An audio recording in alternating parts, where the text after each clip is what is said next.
കഴിഞ്ഞ വീഡിയോയിൽ നമ്മൾ ഓവർ തിങ്കിങ്ങിനെ കുറിച്ച് കേട്ടു അല്ലേ? അങ്ങനെയെങ്കിൽ ഈ വീഡിയോയിൽ ഓവർ തിങ്കിങ് എങ്ങനെ ഓവർകം ചെയ്യാം എന്ന് നോക്കിയാലോ? ആദ്യം ഒരു കാര്യം മനസ്സിലാക്കണം, ഈ സ്വിച്ച് ഇട്ടിട്ട് ഓഫ് ആക്കുന്നത് പോലെ അത്രയും സ്പീഡിൽ ഈ ഓവർ തിങ്കിങ് നമുക്ക് കളയാനായിട്ട് സാധിക്കില്ല, അല്ലെങ്കിൽ അത് മാറ്റാനായിട്ട് സാധിക്കില്ല. കാരണം വർഷങ്ങളായുള്ള നമ്മുടെ ശീലമാണ്. പക്ഷേ നാഞ്ഞു പിടിച്ചാൽ ഉറപ്പായിട്ടും പെതിയെ നമുക്കിത് മാറ്റാനായിട്ട് സാധിക്കും. അങ്ങനെയെങ്കിൽ ആദ്യം ഓവർ തിങ്കിങ് വരുന്ന സമയത്ത് എങ്ങനെ ഇതിനെ ഒന്ന് മാറ്റിയെടുക്കാം, അല്ലെ ഇതിനെ എങ്ങനെ ഒന്ന് ടാക്കിൾ ചെയ്യാം എന്ന് നമുക്ക് നോക്കാം. അപ്പോൾ നിങ്ങൾ തന്നെ ആലോചിച്ചാൽ നിങ്ങൾക്ക് മനസ്സിലാവും, നമ്മൾ എപ്പോഴാണ് ഈ ഓവർ തിങ്കിങ് ചെയ്യുന്നത്? നമുക്ക് പ്രത്യേകിച്ച് ഒരു പണിയില്ലാത്തപ്പം അല്ലേ? അങ്ങനെയെങ്കിൽ ഈ ഓവർ തിങ്കിങ് ചെയ്യുന്ന സമയത്ത് നമ്മൾ തന്നെ ഓവർ തിങ്കിങ് തുടങ്ങുമ്പോഴത്തേക്കിനും, അല്ലെ ആവശ്യമില്ലാതെ നെഗറ്റീവ് തോട്ട്സ് കയറുമ്പോഴത്തേക്കിനും സ്റ്റോപ്പ് എന്ന് പറഞ്ഞ് നമ്മൾ തന്നെ അത് നിർത്തിയിട്ട് നമുക്ക് എന്താണോ ചെയ്യാൻ ഇഷ്ടമുള്ളത്, പാട്ട് കേൾക്കാൻ ഇഷ്ടമുള്ളവർ പാട്ട് കേൾക്കുക, ഡാൻസ് ചെയ്യാൻ ഇഷ്ടമുള്ളവർ ഡാൻസ് ചെയ്യുക, അല്ലെങ്കിൽ ഒരു സിനിമ കാണുക, എന്താന്ന് വെച്ചാൽ കാണുക. നമ്മളൊന്ന് എൻഗേജ്ഡ് ആവുക, അല്ലെങ്കിൽ നമുക്ക് ഇഷ്ടമുള്ള എന്തെങ്കിലും ജോലികൾ ചെയ്യുക. ഇത് ഓവർ തിങ്കിങ് ആ സമയത്ത് ഒഴിവാക്കാനുള്ള ഒരു മെത്തേഡാണ്. പിന്നെ രണ്ടാമത് ഒരു മെത്തേഡ് ഉണ്ട്, 5-4-3-2-1 റൂൾ എന്ന് പറയുന്ന ഒരു സൈക്കോളജിയിൽ ഒരു റൂൾ ഉണ്ട്. അതെന്ന് പറഞ്ഞാൽ നമ്മൾ എന്ത് ചെയ്യേണ്ടതെന്ന് അറിയാമോ? ഈ ഓവർ തിങ്കിങ് വരുമ്പോഴത്തേക്കിനും നമ്മുടെ ചുറ്റുപാടും ഒന്ന് നോക്കുക. ആദ്യം നിങ്ങൾക്ക് കാണാൻ പറ്റുന്ന 5 കാര്യങ്ങൾ നിങ്ങൾ സ്പോട്ട് ചെയ്യുക. ഇപ്പം ഒരു റൂം ആവുമ്പോഴത്തേനും ബെഡ് വരും, അല്ലെങ്കിൽ ഒരു ടേബിൾ വരും, അങ്ങനെ. പിന്നെന്താണ്, നിങ്ങൾക്ക് ടച്ച് ചെയ്യാൻ പറ്റുന്ന കുറച്ച് 4 കാര്യങ്ങൾ സ്പോട്ട് ചെയ്യുക. അതിനുശേഷം എന്ത് വേണം? നിങ്ങൾക്ക് സ്മെല് ചെയ്യാൻ പറ്റുന്ന 3 കാര്യങ്ങൾ സ്പോട്ട് ചെയ്യുക. പിന്നെ നിങ്ങൾക്ക് കേൾക്കാൻ പറ്റുന്ന 2 കാര്യങ്ങൾ സ്പോട്ട് ചെയ്യുക. അവസാനം ടേസ്റ്റ് ചെയ്യാൻ പറ്റുന്ന 1 കാര്യം സ്പോട്ട് ചെയ്യുക. നിങ്ങൾ ഓർത്ത് നോക്കിയേ, ഇത്രയും നമ്മൾ കണ്ടുപിടിച്ച് കഴിയുമ്പോഴത്തേക്കിനും ഓവർ തിങ്കിങ് ഒക്കെ ആ സമയത്ത് അങ്ങ് പമ്പ കടന്നു. പിന്നീട് ഞാൻ കഴിഞ്ഞ ദിവസം ഒരു എക്സാമ്പിൾ പറഞ്ഞിരുന്നു.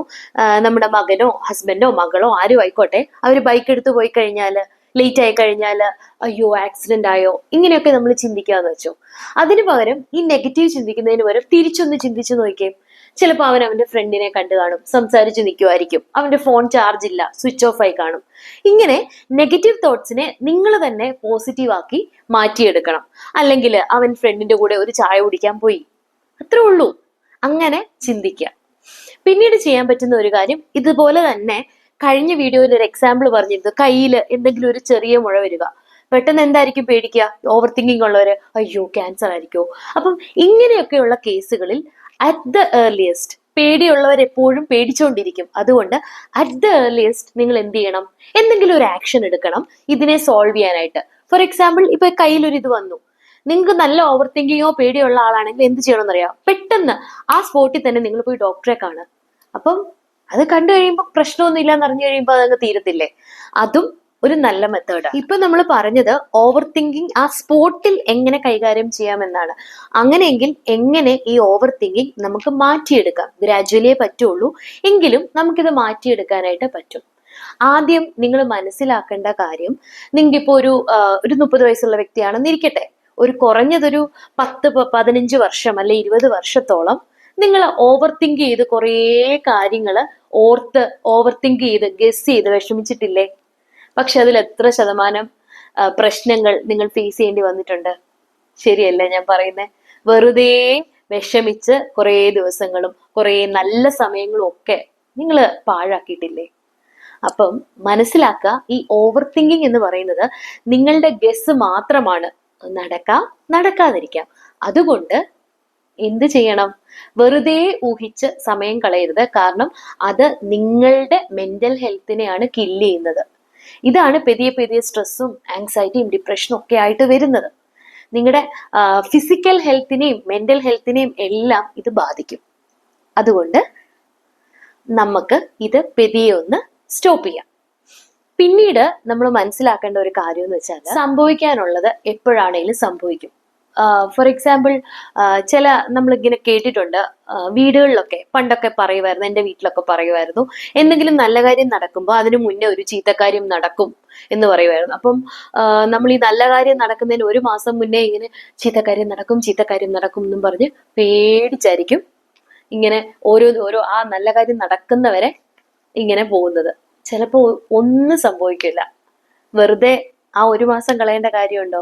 അതുകൊണ്ട് സംഭവിക്കാനുള്ളത് എന്താണേലും സംഭവിക്കും, അത് വരുമ്പം നമുക്ക് ഫേസ് ചെയ്യാം. അതിനു മുന്നേ അത് ഓർത്ത് ഭാരപ്പെടേണ്ട കാര്യമില്ല. ഇനിയും നിങ്ങൾ ചെയ്യാൻ പറ്റുന്ന വേറൊരു മെത്തേഡാണ്, നിങ്ങൾ ഫ്രീ ആയിട്ടിരിക്കുമ്പം എന്ത് ചെയ്യണമെന്നറിയാമോ? നിങ്ങൾ ഈ സ്ട്രെസ് വരുത്തുന്ന അല്ലെങ്കിൽ നിങ്ങൾ അമിതമായി ചിന്തിച്ചു കൂട്ടുന്ന കാര്യങ്ങൾ ഒന്ന് എഴുതണം. 1 2 3 അക്ക വിട്ട് എഴുതണം. അതിൽ ഈ അമിതമായി നിങ്ങളെ ഭാരപ്പെടുത്തുന്ന ചിന്തകൾ നിങ്ങൾ കറക്റ്റായിട്ട് ആലോചിച്ച് സമയമെടുത്ത് തന്നെ നിങ്ങൾ ഫ്രീ ആയിട്ടിരിക്കുമ്പോൾ അതൊന്ന് എഴുതുക. അതിൽ ഏതൊക്കെ നിങ്ങൾക്ക് സോൾവ് ചെയ്യാൻ പറ്റും അത് ടിക്ക് ചെയ്യുക. ചില കാര്യങ്ങളുണ്ട് അത് നമുക്ക് സോൾവ് ചെയ്യാൻ പറ്റത്തില്ല, അത് ഫേസ് ചെയ്തേ പറ്റുള്ളൂ. ഇപ്പം എന്താ പറയുന്നത്, ചിലരുടെ വേർപാട്, നമുക്ക് വേണ്ടപ്പെട്ട ചിലരുടെ മരണം, അതങ്ങനെയാണ്, അത് മനസ്സിനെ പറയുക അങ്ങനെയാണ്, അത് നമുക്ക് സോൾവ് ചെയ്യുക എന്ന് പറ്റത്തില്ല, അത് പെതിയെ ഹീലാവത്തുള്ളൂ. അപ്പം സോൾവ് ചെയ്യാൻ പറ്റുന്നത് നിങ്ങൾ സോൾവ് ചെയ്യുക, മറ്റേതിനെ അക്സെപ്റ്റ് ചെയ്യുക.